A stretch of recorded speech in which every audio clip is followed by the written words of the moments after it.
Section 2, we are going to be exploring what happens when aqueous ethanoic acid is added to aqueous sodium hydroxide. So let's talk about aqueous ethanoic acid first.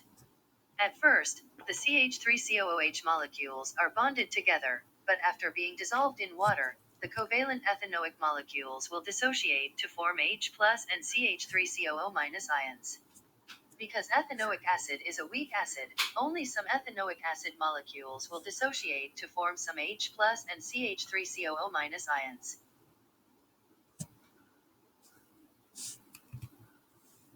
Now, let's move on to aqueous sodium hydroxide. Since sodium hydroxide is a strong base, all of the covalent sodium hydroxide molecules dissociate completely to form Na plus and OH minus ions. Now, this is what happens when aqueous ethanoic acid is added to aqueous sodium hydroxide.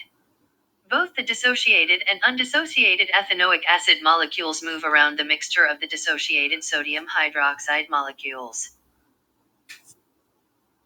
Gradually, some of the H plus ions dissociated from the ethanoic acid compound and some of the OH minus ions dissociated from the sodium hydroxide compound will start to combine together to form water molecules, also known as H2O. As the reaction continues, more H plus ions and OH minus ions will become chemically combined to form more H2O molecules in the mixture. This following slide shows the reaction of the chemicals through chemical equations.